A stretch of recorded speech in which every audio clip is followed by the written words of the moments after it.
What's up, people? Welcome to... It's been a while, yes. I haven't done any Hall of Fame talk pretty much since the last Hall of Fame ballot, and that turned out to be a complete disaster. No one getting elected for whatever reason. You know, writers had the reason, whatever. But we are back doing another Cooperstown case, so to speak. And I felt like this was the right time to talk about this player. Now, there will be time to talk about this guy years into the future. But right now, I felt like it was appropriate to talk about one Cincinnati Reds, Joey Votto. Joey Votto, the resurgent second half of 2021. Joey Votto has been mashing bombs since the All-Star break. It's pretty awesome to see. 37 years old. He's got 28 home runs this season. Has kind of slid his way into some MVP talk this year. It's probably going to be Tatis, as long as he stays healthy for the rest of the way and keeps putting up these crazy numbers. But regardless, Joey Votto, what he's done at this age, and what he's doing for that Cincinnati Reds team, being in wildcard contention. I believe they might have one of the wildcard spots right now behind the Los Angeles Dodgers. If they don't, they're very, very close. They're right there, right behind. But Joey Votto is one of the biggest reasons. And in the last couple of weeks, I have seen that not only are people talking about Votto and the Reds as far as this season, but people, you know, it's kind of heated up. Not that Votto's career is close to ending. I mean, he is getting old, but people are talking about him cementing his case for Cooperstown. Now, there have been whispers here and there over the last couple of years, but it seems like, look, he's got, 323 home runs, not a big deal for a first baseman, you know, conventional slugging first baseman. He's got the 2,000 hits now. He's got the 300 average, the over 400 on base percentage, the 500 slugging. He's got all that. But generally, I think people are more even talking about not even just is he a Hall of Famer, is he a lock? Is he a lock for first ballot? Before we get to that, just generally, is he a Hall of Famer? I think in today's age, as far as today's age, I mean, the people that are voting, some of the younger voters, the sabermetricians, and the people that really appreciate the advanced metrics have been voting over the past, 10 to 15 years. It's slowly grown. So in terms of that, and appreciating what Votto's value actually is, yeah, he's a Hall of Famer, for sure. Like, I look at his numbers, I look at the average WAR for the Hall of Fame first baseman. Votto's already there, pretty much, and his career isn't even done. The average JAWS, Votto's right there. The way the Hall is right now, they're being, not even just first baseman, just players in general, pitchers, second baseman, position players, whatever. In general, there are players in the Hall of Fame that should not be in the Hall of Fame. With that being said, looking at that, yeah, Votto should be in Cooperstown, 100%. He should be in Cooperstown, the way the Hall is right now. Now, when I look at, is he a lock for Cooperstown? Is he a lock? Not even just is he a Hall of Famer. Is he a lock to get in? Will the writers get him in?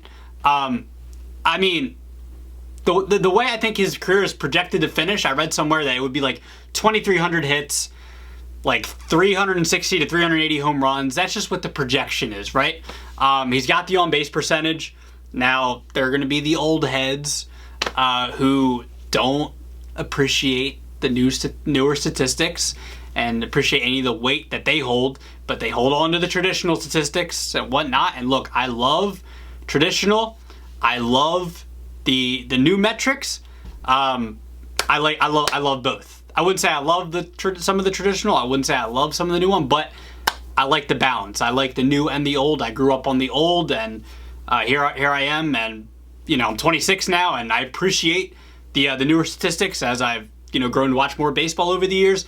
But with that being said, the way that the ballots have worked, over the last several years, and who has gotten in, who has not gotten in, we've seen guys like Tim Raines, Larry Walker, guys like that, who have gotten in due to some of the newer voters, over the past 10 to 15 years, and appreciating certain statistics, certain value to certain players. So with that being said, I mean, I don't.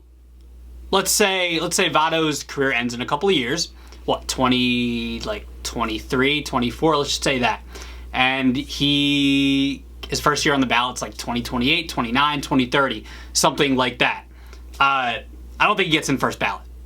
Not first ballot.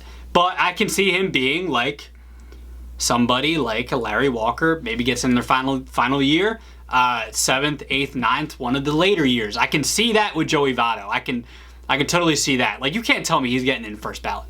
Even in the way he's projected, 2,300 hits, 380 home runs. If he finishes with a 300 average, 400 on base percentage, I still don't think he gets in first ballot. Now, you look at somebody like, for me, a comparison would be Todd Helton. Todd Helton's the same kind of numbers. Votto is a solid glove at first base. Helton's a solid glove at first base as well. Helton has a few gold gloves. Helton has, I think, 369 home runs. The on-base percentage is there as well. I've seen a comparison to Lance Berkman, but the first one that came to mind, the first one I actually read an article on it, and the first one that really made sense to me that I saw was Todd Helton. Now, Helton's still on the ballot, I believe, but he has not gotten in yet. I forget how long he's been on the ballot. I'll have to check into that, but Helton, same type of player. If you believe that Votto is a Hall of Famer, then you believe Todd Helton's a Hall of Famer too. And if you don't, then it's just like a personality distinction that you like, you don't like. Because really they were the same type of player. You can't tell me that they were really all that different as far as the numbers go. Now, we'll see how Votto finishes his career. Maybe he puts in a few more solid seasons and he really starts cementing his case. But with that being said, is he a lock for Cooperstown? A lock? I'm going to say no. I'm gonna say no, just what we've seen with the writers and the past ballots over the last 5 to 10 years. I'm going to say no, just looking at it that way. So Votto, to me, yes, he's a Hall of Famer. Is he a lock? No. And maybe he changes my mind in a couple years. Maybe he's talked about he's just swinging away at balls. He's hacking away. That's his approach. And, well, it's freaking been working. It's been working. After a couple of down years, power-wise, the on-base percentage has always been there for him, even though it's been a little down since his prime years, which is understandable. But power numbers were down, and now they're back up. At 37 years old, it's awesome. It's awesome to see. Let me know what you think. Is Joey Votto a Hall of Famer? Do you think he's a lock? If you think yes, is he a lock?